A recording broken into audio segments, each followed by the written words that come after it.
A través de la historia hemos sido testigos de una innumerable cantidad de atrocidades hechas por el hombre, desde esclavitud, pasando por guerras y hasta genocidios. Pero dentro de este cúmulo de dolor y miseria hay algo que nos llama poderosamente la atención, que nos despierta un morbo, una intriga insana: los asesinos seriales. Ya sea por lo que nos han mostrado las series de televisión como Dexter, o los casos reales más famosos como el de Jack el Destripador, los asesinos seriales se han vuelto una especie de mito, una atracción, debido a sus peculiares métodos a la hora de cometer sus crímenes o a su astucia para evadir a la justicia. La historia nos ha brindado, para más desgracia que bien, una enorme cantidad de estos individuos. Sus historias son cuanto menos fascinantes, pero a pesar de contar con poco renombre en comparación con sus homólogos en lugares como Estados Unidos o Londres, en los países hispanohablantes también contamos con nuestro, no menos tenebroso, catálogo de asesinos. Por lo que ahora te presento 5 asesinos seriales mexicanos. Número 5. El Chalequero. Francisco Guerrero, mejor conocido como El Chalequero, debido a que solía vestir pantalones entallados, fajas y un chaleco, fue un asesino del siglo XIX, coetáneo de Jack el Destripador. De hecho, también se le conoció como el Jack el Destripador mexicano, pues entre los años 1880 y 1888 mató a más de 20 prostitutas. Era descrito como una persona que, a pesar de ser casi analfabeto, trataba de manera sumamente educada a las mujeres, con la intención de ganar su confianza. Se acercaba a ellas con la excusa de solicitar sus servicios y, aunque en efecto sí hacía uso de ellos, al terminar las golpeaba repetidas veces mientras las insultaba. Después procedía a estrangularlas o degollarlas. En ocasiones incluso llegó a decapitar a sus víctimas con el mismo cuchillo que usaba para curtir carne en su oficio de zapatero. Finalmente, tiraba los cadáveres al río Consulado. Fue capturado el 13 de febrero de 1888, gracias a las denuncias presentadas por los vecinos de una de sus víctimas. Algo para tenerla en cuenta es que Guerrero se jactaba abiertamente de sus crímenes, al menos en el bajo mundo, el cual frecuentaba. Solo se le pudo inculpar por 2 crímenes, pero eso bastó para sentenciarlo a muerte. Pero el mismísimo Porfirio Díaz, presidente de México en aquella época, revocó la sentencia y en su lugar le dio solamente 20 años de reclusión. Pero solo 6 años después, en 1904, recibió un indulto por error y salió libre para cometer su último asesinato. El 13 de junio de 1908 fue detenido por segunda ocasión debido al asesinato de una anciana, a la cual degolló y arrojó al río Consulado. Esta vez, su detención se dio gracias a que un periodista se dio cuenta de que este asesinato era exactamente el mismo modus operandi que los crímenes acontecidos 20 años atrás. Fue condenado a muerte y esta vez nadie intervino por él. Número 4. La Mataviejitas. Esta es, sin duda, una de las personalidades criminales más conocidas en la historia de México, en parte por la extravagancia de la misma asesina, aunado a que sus crímenes culminaron hasta hace relativamente poco tiempo. Juana Barraza Samperio fue una asesina bastante prolífica entre finales de los años 90 y hasta el año 2006, cuando fue detenida. Su nombre, la Mataviejitas, se lo ganó debido a que sus víctimas eran todas mujeres de la tercera edad. Juana poseía habilidades y conocimientos de enfermería, además de ser luchadora bajo el sobrenombre de la Dama del Silencio, habilidades que aprovechó al momento de cometer sus crímenes. Su modus operandi era el siguiente: se vestía como una trabajadora social del gobierno, una enfermera, con un elemento peculiar: invariablemente vestía de rojo cuando llevaba a cabo sus asesinatos. Se presentaba en la residencia de una anciana, de la cual previamente se aseguraba que se encontrara sola. Se identificaba como una enfermera y le ofrecía programas de beneficencia para personas de la tercera edad. Una vez que se había ganado la confianza de la víctima, la Mataviejitas ingresaba en el domicilio y comenzaba a golpear a la anciana.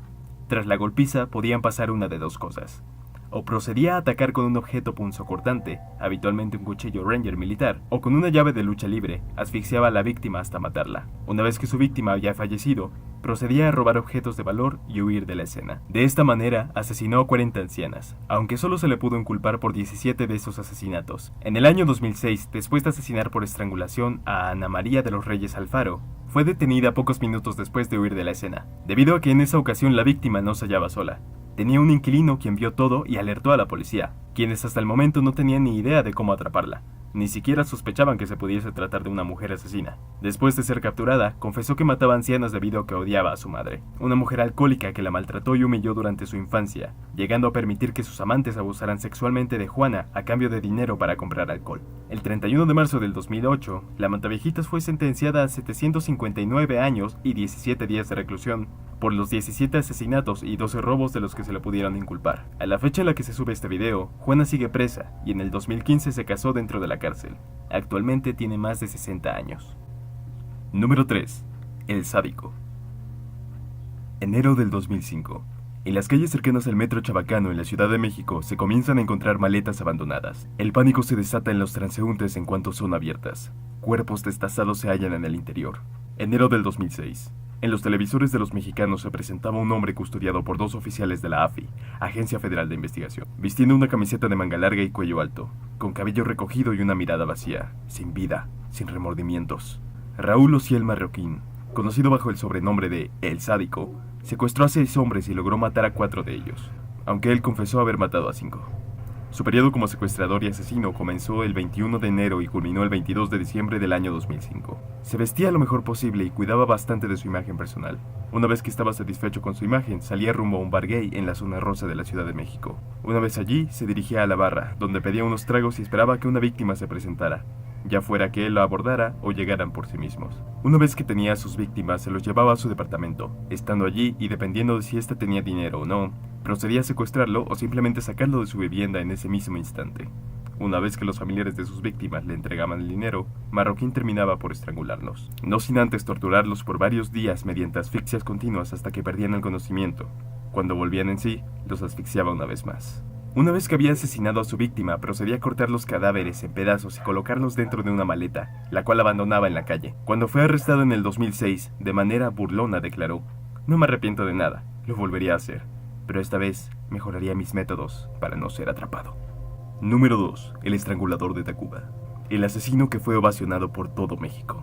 Gregorio Cárdenas Hernández, mejor conocido como Goyo, o como sería conocido más tarde debido a sus crímenes, el estrangulador de Tacuba, fue un multihomicida que entre los meses de agosto y septiembre de 1942 asesinó a 4 mujeres, todas ellas menores de edad, y la mayoría dedicadas a la prostitución. Su método era sencillo, pero errático. A 2 de ellas, después de contratar sus servicios, se las llevó a casa. Después de tener relaciones sexuales, las golpeó y posteriormente las estranguló con un cordón. La tercera prostituta se negó a tener relaciones. Cuando Goyo se lanzó sobre ella, esta se resistió al ataque, pero finalmente sucumbió y murió estrangulada. Su cuarta víctima era una estudiante de bachillerato a la que Goyo llevaba mucho tiempo pretendiendo. Cuando ésta lo bofeteó por intentar besarla sin su consentimiento, Goyo perdió todo atisbo de autocontrol y la golpeó hasta matarla. A todas sus víctimas las enterró en el jardín de su casa. El mismo año en que llevó a cabo todos sus asesinatos, fue arrestado después de ser ingresado en una institución psiquiátrica por orden de su madre y haber confesado sus crímenes. Lo realmente fascinante de este asesino es que, a pesar de sufrir ataques de epilepsia crepuscular, lapsos en los que su cordura se veía comprometida, dando paso a confusión, alucinaciones y distorsión de la realidad, Goyo gozaba de una inteligencia superdotada. Antes de cometer sus crímenes se encontraba cursando la carrera de química, donde ganó la beca de Pemex, debido a su alto desempeño académico. Después de ser arrestado, se volvió un interno modelo. Nunca causó problemas dentro del penal. Asistió a clases de psiquiatría, recibía visitas familiares e incluso se ganó la confianza de las enfermeras y los guardias. En 1976, obtuvo su libertad gracias a un indulto dado por el mismo presidente de México de aquel entonces, Luis Echeverría. Durante su estancia en la cárcel, estudió y aprendió el Código Penal, lo cual le valió una ovación por parte de la Cámara de Diputados, rindiéndole un homenaje por ser un ejemplo de readaptación social. A partir de eso, se volvió famoso. En 1992, se tituló en Derecho en la Universidad Nacional Autónoma de México, y 7 años después, en 1999, falleció en Los Ángeles, Estados Unidos. Número 1. Las Poquianchis. María de Jesús, Carmen, Eva y Delfina González Valenzuela. Estas 4 hermanas formaban el grupo de asesinas conocido como las Poquianchis. Nacidas en El Salto, Jalisco, y criadas en una familia disfuncional, con un padre violento y autoritario, policía del gobierno porfirista, quien obligaba a sus hijas, aun siendo pequeñas, a presenciar las ejecuciones de los presos, y una madre que era una fanática religiosa. Las 4 hermanas sufrían constantemente los abusos y agresiones de su padre, a la par de la apatía y desapego por parte de su madre, llegando a un punto en el que Carmen, cansada de los abusos, se fuga de casa y se va a vivir con su novio varios años mayor que ella. Su padre la buscó y no tardó mucho en encontrarla. Al hacerlo, la encarceló en la prisión municipal, sin cargos válidos ni orden de aprehensión, no sin antes propinarle una golpiza. Ese mismo día, su padre se convirtió en prófugo al matar a un supuesto criminal que se resistió al arresto. Carmen permaneció 14 meses encerrada. Tras la muerte de sus padres, las hermanas heredan un modesto capital que Delfina utiliza para abrir su primer burdel en El Salto, Jalisco. A pesar de que la prostitución era ilegal en Jalisco, la autoridad no les prestó atención hasta que una noche una trifulca tuvo lugar en el local, culminando en la clausura de este. Pero las hermanas lograron obtener suficiente dinero para mudar el local a Lagos Moreno, Jalisco, bajo el nombre de Guadalajara de Noche. Valiéndose de amistades con la autoridad y sobornos que venían tanto en forma de dinero como de favores sexuales, las Poquianchis lograron mantener a flote y de manera totalmente impune su burdel. Gracias a esto, el infierno se desataría para una enorme multitud de niñas que fueron víctimas de las hermanas. Las atrocidades sufridas por estas niñas, cuya edad oscilaba entre los 12 hasta los 15 años, son tan vastas y dantescas que son material para un video solamente dedicado a este tema. Entre los males por los que tuvieron que pasar sus víctimas están el ser secuestradas y violadas por todos los ayudantes de las Poquianchis, ser forzadas a servir sexualmente a los clientes del burdel, vivir bajo constante amenaza de muerte, padecer hambre, pues las Poquianchis solamente alimentaban a sus trabajadoras con 5 tortillas duras y un plato de frijoles al día, ser forzadas a practicarse abortos en caso de quedar embarazadas, y si los bebés lograban nacer, eran asesinados de inmediato por las hermanas. Y finalmente, cuando ya no les eran útiles a las Poquianchis, las niñas eran torturadas por varios días para finalmente ser enterradas vivas dentro del mismo terreno del burdel, formando así un cementerio con alrededor de 150 víctimas bajo los pies de otras niñas que sufrirían el mismo destino. Finalmente, en 1964, Catalina Ortega, una de las víctimas, logró escapar del burdel y se presentó de inmediato ante la policía de Guanajuato. Esta se dirige al burdel con orden de aprehensión en mano y logra detener a 3 de las hermanas, logrando escapar una. Finalmente fueron condenadas a la pena máxima de ese entonces, 40 años de prisión. 2 de las hermanas murieron antes de alcanzar la libertad. Todo este recorrido nos deja en claro que el mal se encuentra en todas partes, y nadie, en ningún lugar del mundo, está exento de verse cara a cara en algún momento con ese mal. Ahora es tu turno de contarme. ¿Qué otro asesino mexicano conoces? ¿Cuál te impresionó más? ¿Te gustaría que hiciera otro top hablando de asesinos de otras partes del mundo?